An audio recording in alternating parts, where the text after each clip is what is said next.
एक बात बोले भैया, गरीबों का कोई नहीं होता है। जो गरीब होते ना उनका कोई नहीं होता है। गरीबों का तो केवल और केवल श्री कृष्ण होते हैं। गरीबों के तो केवल परमात्मा।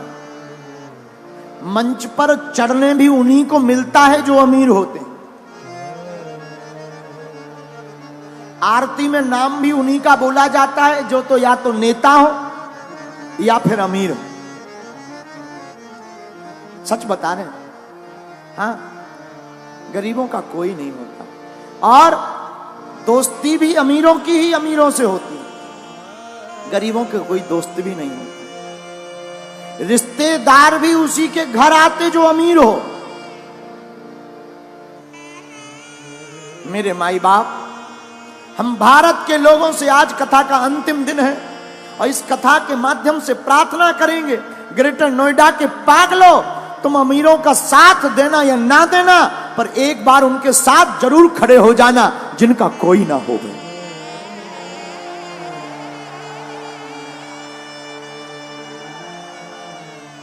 जब गरीबों की बेटी की शादी होती है ना तो बाप जानता है भूख क्या होती। त्योहार आते हैं, अमीरों के घर पर तो तरह तरह के पकवान बनते हैं। गरीबों के घर पर कभी जाकर देखना, जो बेचारे पूरी बनाने के लिए भी तरसते हैं। गरीबी बहुत बुरी बात है। भगवान गरीब किसी को ना बनाए। दूसरी बात बोले, इस संसार में लोग कर्जा भी उसी को देते हैं जो अमीर होता। गरीबों को कर्ज भी नहीं मिलता। क्यों? क्योंकि ये चुकाएगा कहां से। लेकिन सच बात यह है, भारत के लोगों, तुमने जरूर बुरे दिन देखे हो, बुरे दिन देख रहे हो। तुम्हारा कोई ना हो, सब तुम्हारी अवहेलना कर रहे हो, तुम्हें हर जगह से दुत्कारा जा रहा हो, कोई तुम्हारा साथ ना दे रहा हो, तब भी तुम घबराना मत। एक काम करना, तुम अपने परमात्मा पर भरोसा मत छोड़ना। वो परमात्मा एक दिन तुम्हारे चेहरे पर मुस्कुराहट लाएगा।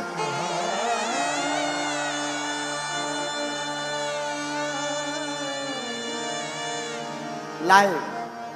हमने अपनी जिंदगी में बहुत सहा है, बहुत सहा। अपने जीवन काल में हम जहां रहते हैं, छतरपुर जिले में हमारा गांव है गड़ा गांव। गड़ा गांव छोटा सा गांव है, अब तो ठीक है, छोटा सा गांव। पिताजी तो हमारे कुछ करते नहीं थे। हमारे जीवन का एक बाकिया है जो हमें बार बार याद आता है। हमको रही होगी हमारी अवस्था 8-9 साल की।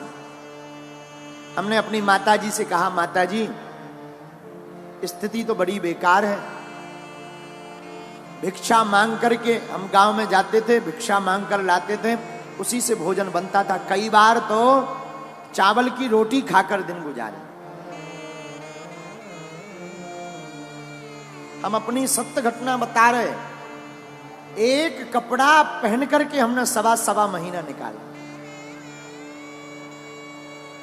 हमने माताजी से कहा, मां, हमारे मन में इच्छा है कि हम वृंदावन में भागवत पढ़ने जाएं। मां बोली, ठीक है। उस जमाने में 2000 रुपया मांगने के लिए हम न जाने कितने घरों पे गए, खुद स्वयं। 8-9 साल की अवस्था होगी, कितने घरों में सिर्फ 2000 रुपया मंगाने में, किसी ने नहीं दिया।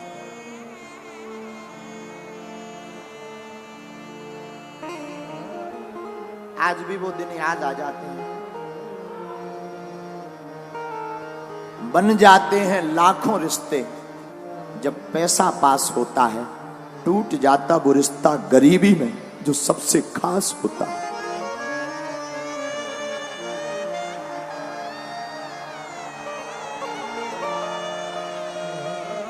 कितना भी प्रिय रिश्ता हो, अगर तुम्हारे जेब में कुछ नहीं होगा तो कोई नहीं पूछेगा।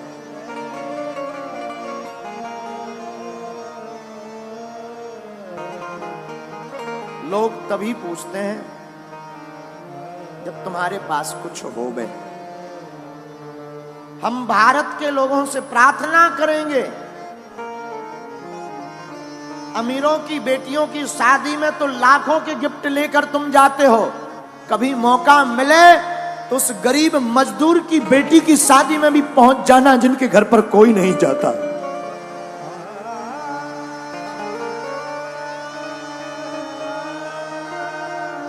हमने अपने जीवन की भूख से शिक्षा ली, इसलिए बागेश्वर धाम पर 4 साल से निःशुल्क अन्नपूर्णा भंडारा चलाया।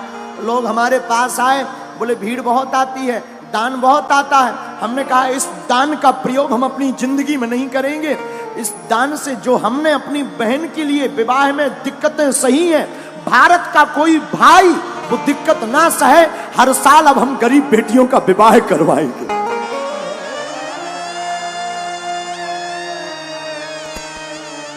क्योंकि हमने तो सह लिया, हमने भूख भी देखी। माई बाप आज जरूर बैठकर कथा कर रहे हैं, हनुमान जी की कृपा है।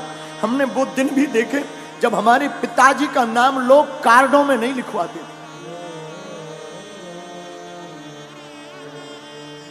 कार्ड में इसलिए नहीं लिखवाते थे कि आएंगे तो फटे कपड़े पहन करके आएंगे।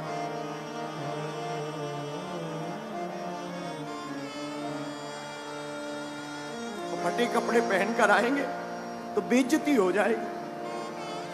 अपनी बेइज्जती से बचाने के लिए कार्डों में नाम नहीं लिखवाते थे, लेकिन हमने भी हार नहीं मानी। हमारी मां कहती थी बेटा भगवान के घर देर है अंधेर नहीं, तुम बागेश्वर हनुमान जी को पकड़े रहो, एक दिन आएगा। माई बाप कभी उस पिता के दिल से पूछना जिसकी बेटी घर पर हो, घर पर खाने का भी दाना ना, कभी विचार करना। अंधेरी रातें हो, हमारा तो बचपन काल पूरा अंधेरे में गुजरा। एक कमरा था 16 बाई 12 का, गर्ग जी एक कमरा 16 बाई 12 का, वो भी छप्पर का, उसमें खप्पर। और बरसात आती थी तो आफत आती थी। बरसात में पलंग के नीचे हमसे छोटी बहन और भाई तीनों बैठ करके बरसात को निकालते थे, क्योंकि पूरे कमरे में पानी भर जाता था।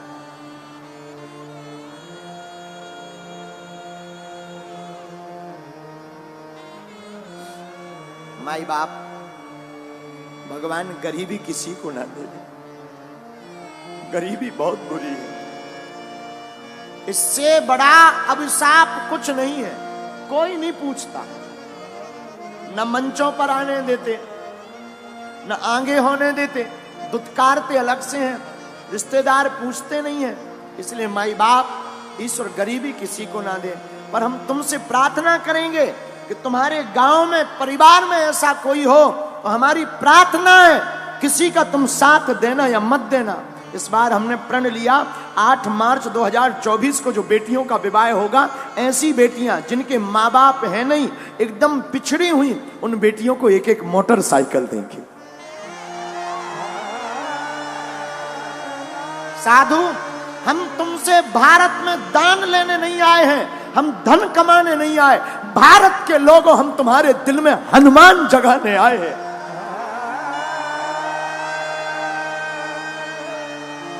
हमारा सिद्धांत सिर्फ हनुमान का है। हमारा सिद्धांत सिर्फ इतना है कि सनातन धर्म धर्म धंधा नहीं है। सनातन धर्म पूरी दुनिया का सबसे बड़ा धर्म और करुणा का धर्म है। इसलिए मेरे माई बाप, मेरे भारत के लोगों, ग्रेटर नोएडा के लोगों, तुम्हारा कोई साथ दे या ना दे, पर तुम कभी मत पीछे मुड़कर देखना, ना कभी रोना। मौका लगे तो मेरे बागेश्वर धाम पर आ जाना, मेरा दर खुला है, वो खुला ही रहेगा।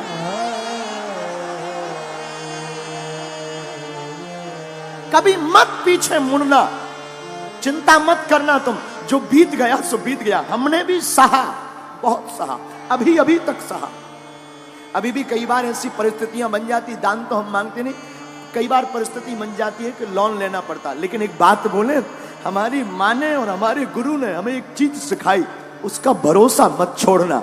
उसका भरोसा नहीं छोड़ा तो कभी उसने हमको किसी के सामने झोली फैलाने नहीं दिया। अब इसलिए भारत के लोगों, क्योंकि जिसके पास गरीबी होती है वही ये दुख जानता है। सबकी समझ में नहीं आता माई बाप, ना ना ना। अभी बरसात चल रही है, हमको पूर्ण याद है, अभी भी हम एक कुर्ता रखे हुए हैं अपना पुराना, वो कभी कभी हम याद कर लेते उस कुर्ता को देखकर। है तो छोटा, बहुत पुराना, हम रखे हुए हैं पर याद कर लेते हैं। माई बाप बरसात में कपड़ों की वो दुर्गंध, भीगे हुए कपड़ों की दुर्गंध। मेरे साधु, हम अपने जीवन की कथा बताकर आपको कहना ये चाह रहे कि हमारे जैसे नालायक की लाज, हमारे जैसे मूर्ख की लाज, हमारे जैसे विचित्र व्यक्ति की लाज जब बागेश्वर बालाजी ने बनाई है, तो भैया तुम भी इनके चरण शरण मत छोड़ना, ये तुम्हारी भी लाज बचाएंगे।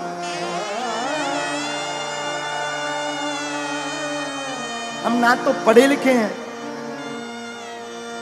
ये जो आप टीवी पर देख रहे हैं ना, ये हमारा पुराना घर है। यही वो घर है जिसमें हमने अपनी जिंदगी की शुरुआत की, जिसमें हमने अपने जिंदगी को जिया। ये घर ना आज भी कई बातों को संजो करके रखे हुए।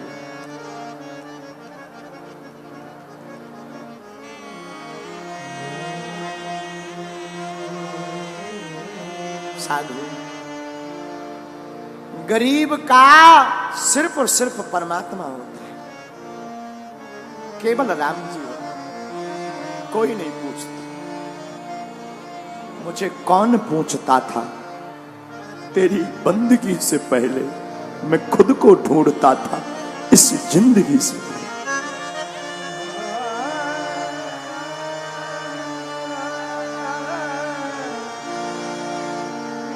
इस भारत में गरीब सिर्फ ताली बजाने के काम आता है, नेताओं की रैलियों में भीड़ बढ़ाने के काम आता है, या मंच के सबसे लास्ट में ताली बजाने।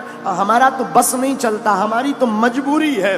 हमारी तो सबसे बड़ी मजबूरी है कि अगर हम इन लोगों को साथ नहीं देंगे, इन लोगों को मंच पर नहीं चढ़ाएंगे, तो कौन टेंट लगाएगा, कौन व्यवस्था बनवाएगा। वरना हमारी दिली इच्छा तो ये है कि सबसे लास्ट में जो बैठा है वो मंच पर आने का अधिकारी है। लेकिन करें क्या, हमारी मजबूरी है, हमारे हाथ बंधे हैं, इतनी व्यवस्था है नहीं, इतना धन है नहीं। लेकिन फिर भी जब कभी हमारे पास व्यवस्था हो जाती ना, तब हमने एक प्रण लिया, हम जंगल में जाकर आदिवासियों वनवासियों के बीच में जाकर अपनी तरफ से, धाम की तरफ से खर्च करके टेंट लगाकर उनको यजमान बनाकर कथा करवाते हैं। फिर वो मंच पर आते हैं, वो मंच पर आरती करते हैं और बड़े बड़े नेता नीचे बैठकर उनके लिए ताली बजाते हैं। तो हमें बड़ा मजा आता है। क्यों? बुरा मत मानना, हम किसी की बुराई नहीं कर रहे, हम आपको आईना दिखा रहे हैं जो गुरु का दायित्व है, जो साधु का दायित्व है, हम वो तुम्हें सिर्फ बता रहे। क्षमा करना, तुम इतने बड़े मत बनना कि कोई तुम्हें पा ना सके, इतना बड़ा बनना कि कोई गरीब तुम्हारे बगल में खड़ा हो जाए तो वो भी बड़ा हो जाए। और हम तो अपने बालाजी से यही प्रार्थना करते, जो हमने भोगा है, जो हमने दुख पाया है, बालाजी करे कोई ना पाए, कोई ना पाए। और जितने लोग आज यहां बैठे हैं, हनुमान जी करें कि जाओ तुम्हारी झोली ऐसी ही भरती रहे, तुम्हारे काले दिन बुरे दिन आज से ही दूर हो जाएं, तुम्हारी जिंदगी में आज से ही खुशियां भर जाएं। जिन जिन ने कथा सुनी, जाओ तुम पर हमारे हनुमान जी की सन्यासी बाबा की जैसी उन्होंने हमारी लाज राखी, तुम्हारी भी वो राखें।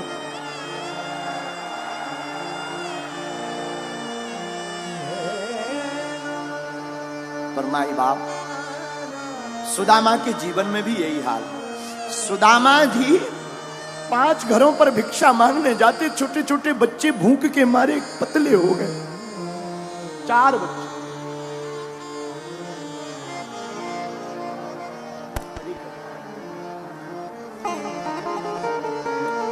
एक दिन कुछ चावल मिले, तंदुल सुदामा जी ने बनाया। सोचा आज पाले में।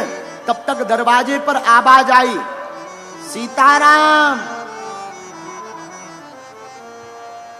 कौन है? देखा, एक महात्मा खड़े थे। अरे महाराज जी प्रणाम। हाँ जय जय। क्या बात है महाराज, कुछ है पाने को? सुदामा जी ने मन में सोचा, आज ही केवल चावल मिले थे, आज ही महात्मा द्वार पर आ गए, साधु भूखा चला जाएगा तो पाप लगेगा।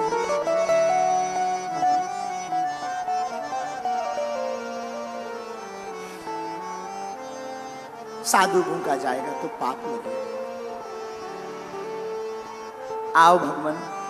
महात्मा को चावल पवा दिए, स्वयं गंगा जल पीकर रह गए।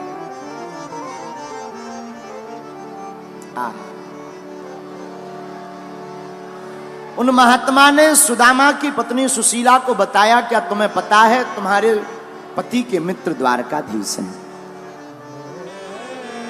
आहा।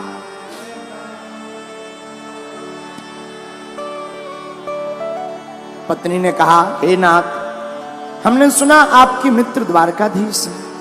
हाँ। तुम्हें किसने बताया? साधु ने बताया। सुनो, वो बड़े ब्राह्मणों को मानने वाले हैं। आप कृपा करके द्वारका जाओ ना, शायद कुछ दे देंगे।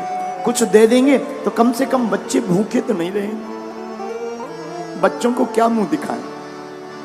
बात भी सही है, माँ बाप बच्चों को क्या मुंह दिखाएं? घर पर कुछ होना ना होना तो माँ बाप बेचारे बहुत शर्माते, मन ही मन में अपने आप को कसोटते हैं। पर देवी जी, मित्र के घर, राजा के घर, गुरु के घर और भगवान के घर, इन 4 जगहों पर खाली हाथ नहीं जाना चाहिए। कुछ ना कुछ होना चाहिए। हम कहते कुछ हो या ना हो, गीता का श्लोक, पत्रम पुष्पम फलम तोयम, फल फूल पत्ता कुछ भी हो, क्योंकि भगवान कहते हैं भाव का भूखा हूं मैं और भाव ही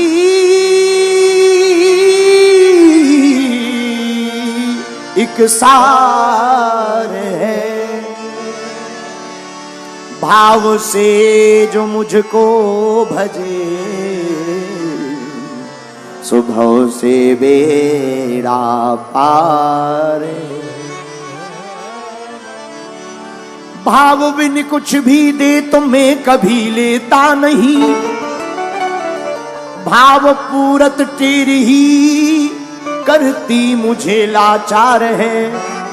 और बांध लेते भक्त मुझको भाव की जंजीर में, इसलिए इस भूमि पर होता प्रभु का अवतार है। प्रभु भाव के भूखे हो प्रभु जी, भाव के भूखे। परमात्मा भाव का भूखा है, पदार्थ का नहीं। हम लोग भगवान के सामने फल रख कर के, पुष्प रखकर, दान रखकर ये सोच लेते कि हम धर्मात्मा हैं। परमात्मा की नजर में वो धर्मात्मा नहीं जिसने पदार्थ रख दिया, परमात्मा की नजर में वो धर्मात्मा है जिसने अपना दिल ही चढ़ा दिया।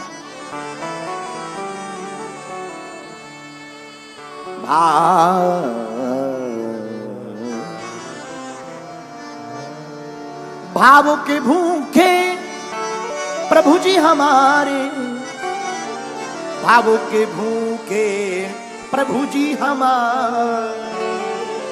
परमात्मा भाव के भूखे, और भाव के भूखे ना होते तो दुर्योधन की मेवा त्यागी, साग विदुर घर खाई। दुर्योधन की मेवा को त्यागा परमात्मा ने, लेकिन भगवान ने विदुर के घर भोजन खाए, विदुरानी के घर साग, केलों की छिलके। सबसे ऊंची प्रेम सगाई, सबसे ऊंची असली बात।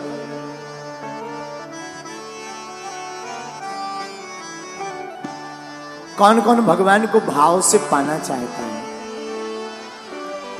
प्रेम सगाई, प्रेम सगाई, प्रेम सगाई, प्रेम सगाई, हाँ प्रेम सगाई, प्रेम सगाई, प्रेम सगाई, प्रेम सगाई, ओ प्रेम सगाई, सगाई, प्रेम सगाई, सगाई। अब उठा लो दोनों हाथ। सबसे ऊंची प्रेम सगाई, सबसे ऊंची प्रेम सगाई, सबसे ऊंची प्रेम सगाई, सबसे ऊंची। दोनों हाथ उठा करके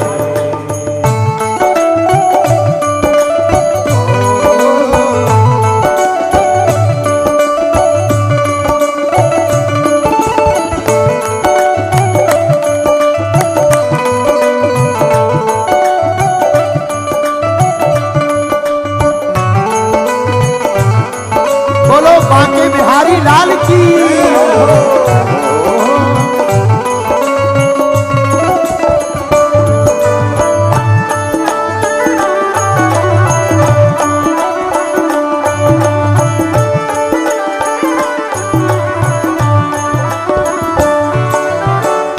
हा हा हा ओ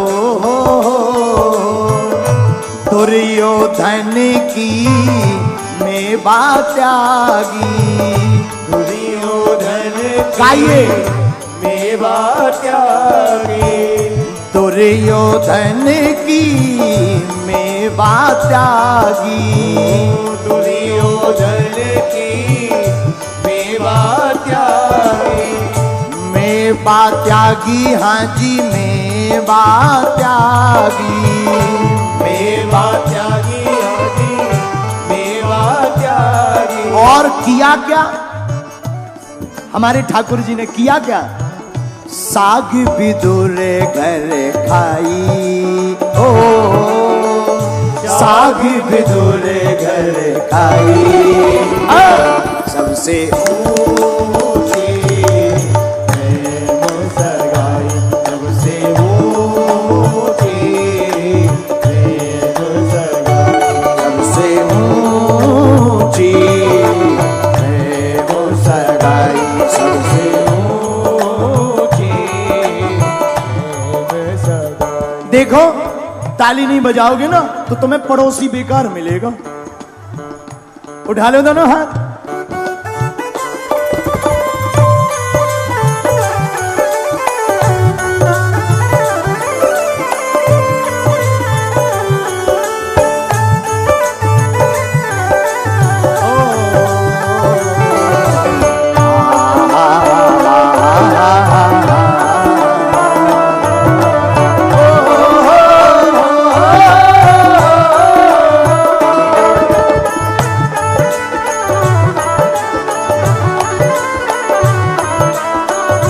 हाथ उठा करके हरि बोल।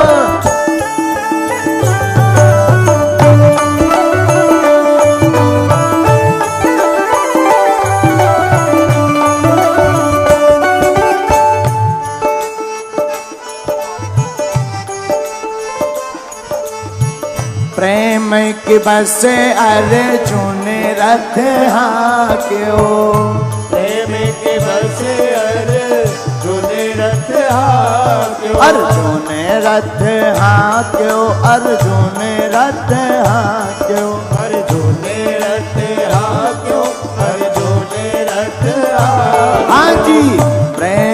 के बस अर्जुन रथ हांक्यो, प्रेम के बस अर्जुन रथ और भूल गए ठकुराई, हाँ भूल गए ठकुराई,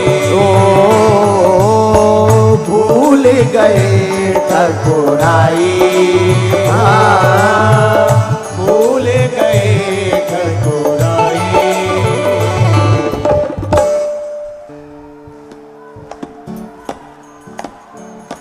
और धीरे बजाओ।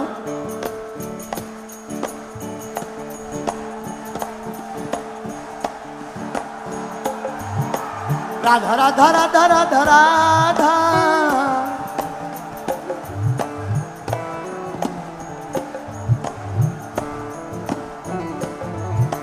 राधा राधा राधा राधा राधा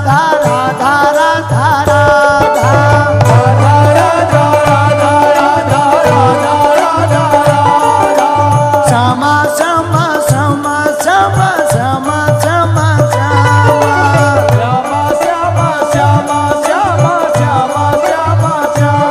ओ प्रेम के बसे अर्जुन रथ हांक्यो, बस अर्जुन रथ हांक्यो, और भूल गए ठकुराई, हाँ भूल गए गाइए। ठकुराई। सबसे ऊंची प्रेम सगाई, सबसे ऊंची प्रेम सगाई, सबसे ऊंची प्रेम सगाई, सबसे ऊंची प्रेम सगाई। अरे हाँ प्रेम सगाई, प्रेम सगाई, प्रेम सगाई, प्रेम सगाई, प्रेम सगाई, प्रेम सगाई, प्रेम सगाई, प्रेम सगाई, प्रेम सगाई सगाई, हाँ प्रेम सगाई सगाई। दोनों हाथ उठा करके सबसे ऊंची प्रेम सगाई, सबसे ऊंची प्रेम सगाई, सबसे ऊंची प्रेम सगाई, सबसे ऊंची प्रेम सगाई। ओ प्रेम सगाई, प्रेम सगाई, प्रेम सगाई, प्रेम सगाई, हाँ प्रेम सगाई सगाई हो, प्रेम सगाई सगाई। सबसे ऊंची प्रेम सगाई, ऊंची प्रेम सगाई, सबसे ऊंची प्रेम सगाई, सबसे ऊंची प्रेम सगाई। बोलो वृंदावन बिहारी लाल की, बरसाने वाली की, बैठ जाओ